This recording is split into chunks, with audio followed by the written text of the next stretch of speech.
Hi, welcome back.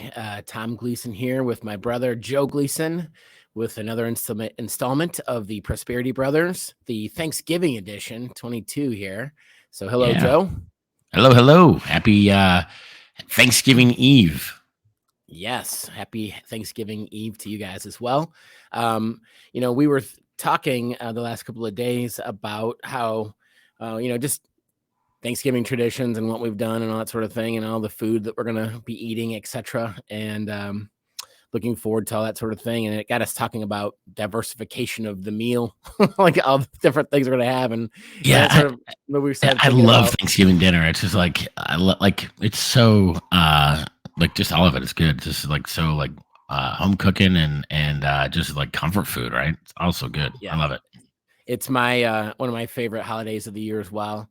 And we were just thinking about all that different food, and I know we were kind of spinning it for this chat, like, hey, we should talk about diversification, just because, like you would for Thanksgiving, not just having one or two things, but just what makes it fun and unique is just how much food there is, and how that sort of parlayed into our financial chats that we do. So, um, some of the diversification elements that we were talking about, we can spend a little bit more time on today, because we're not just talking about, your typical financial advice you're going to hear is, you want to have, if you're invested in Coke, you want to have some Pepsi. So if Coke's down, the sentiment is that Pepsi would be up, perhaps, etc.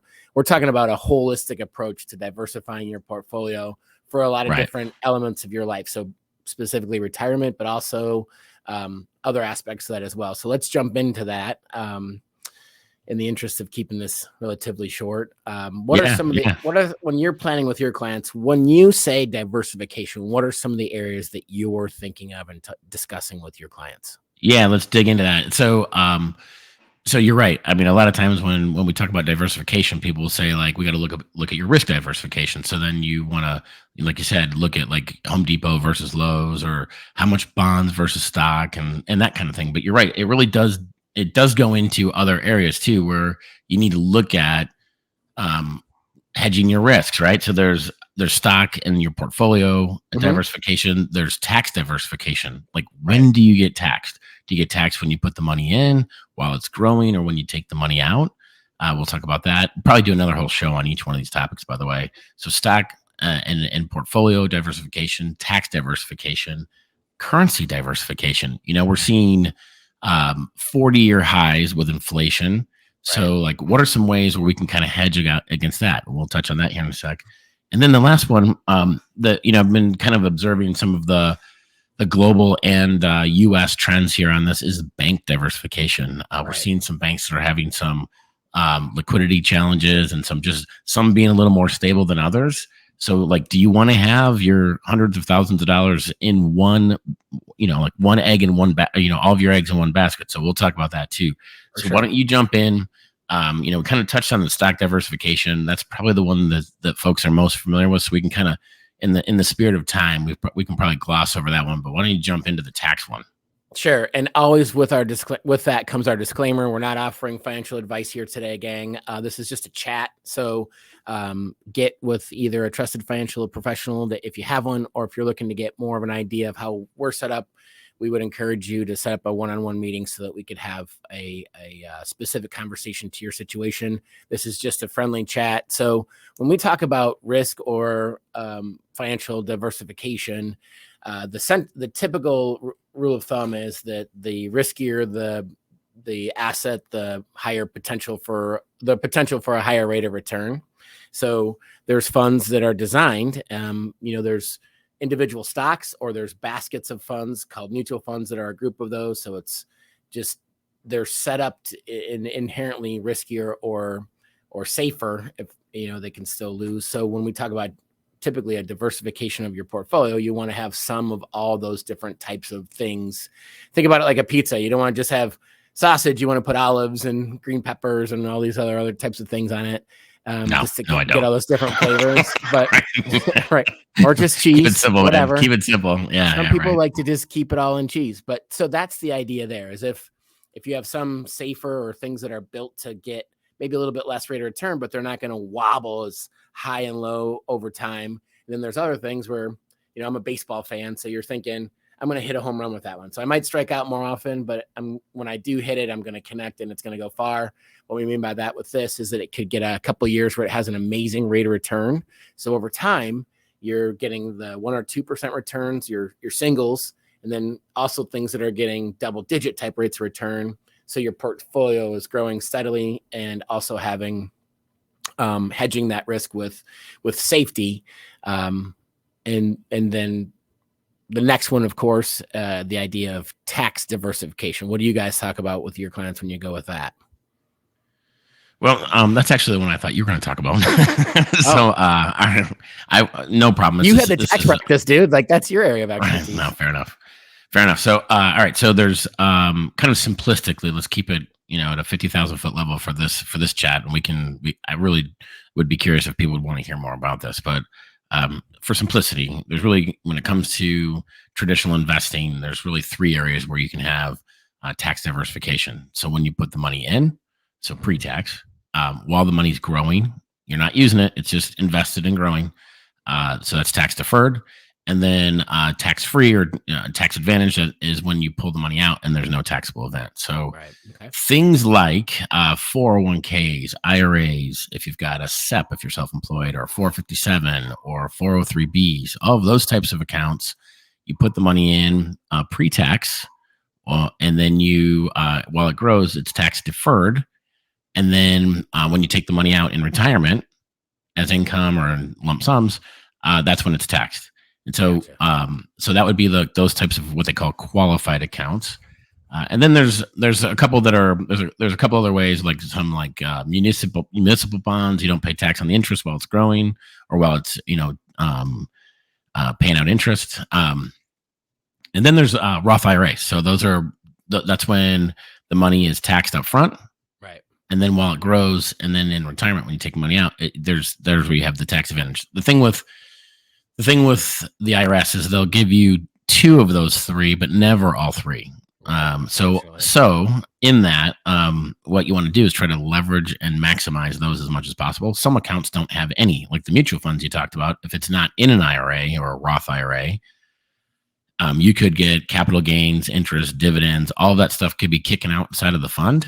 And actually what we're seeing now is we've seen with the losses in the market volatility that folks are still having to pay gains on taxes from last year, but the market has brought the fund itself down, and they're still paying capital gains tax on it. So, kind of every situation is different, but that can happen, and it's a double whammy, and it really kicks people in the behind because it just makes where do you go to pay the tax? Well, a lot of times folks just take it out of that portfolio, so it's going to hit a little harder. So what we're saying is, especially for a lot of the boomers and Gen Xers, that the Roth IRA came in not long, like younger for us. So the Roth IRA really was kind of, I think it was in the 90s, mid 90s, I want to say, when that came out. So,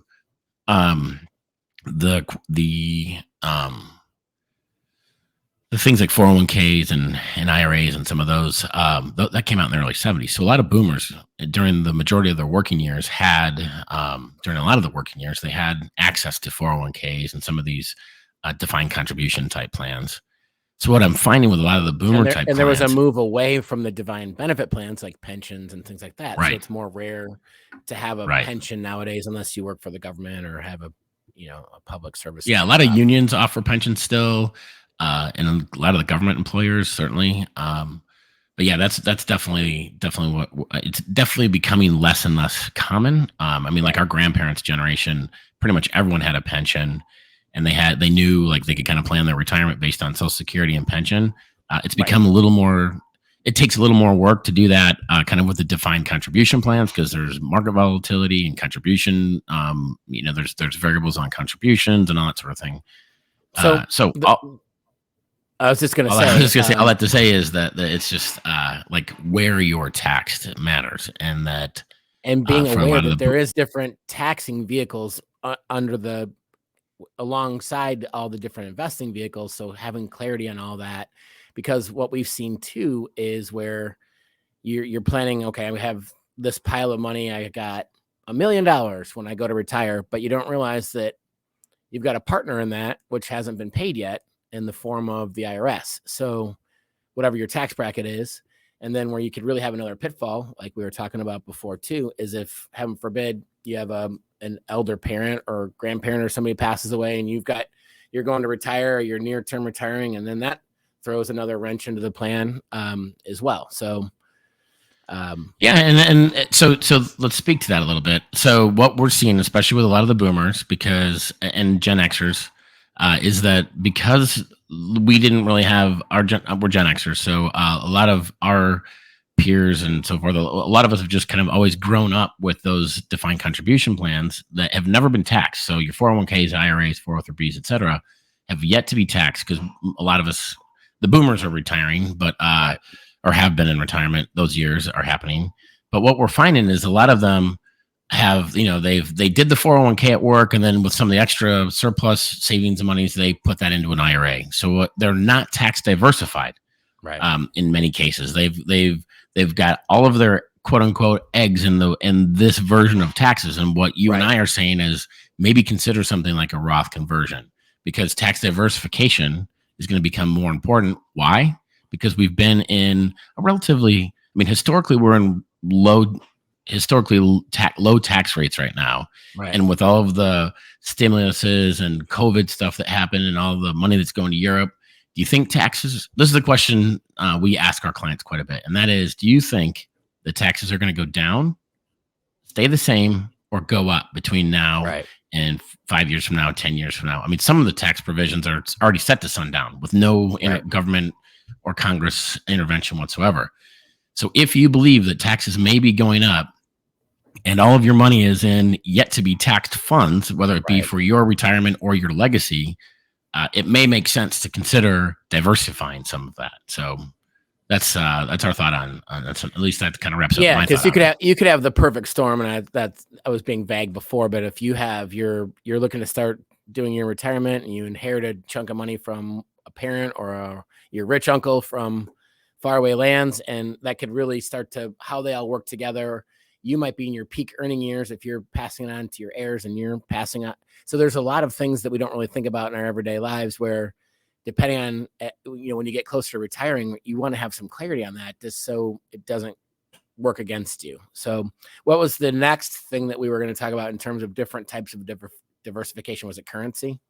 Currency is the next one on the list. Yeah. And this one's really just mostly, I think, to keep it simple, in talking about currency, we're not saying like swap out your US dollars for, the British pound or anything like that. What we're saying is, because we have 40-year highs in inflation, what we're talking about there is basically just try to look to, and we're just going to skip right to it. I'm a huge fan of precious metals, as Thom and I both are. We're both huge fans of precious metals as a part of your portfolio to diversify out of fiat currencies, central bank currencies. And we can do another episode to kind of really roll our sleeves up and get into this one, because this is really important, especially with the central bank digital currencies that they're test piloting right now.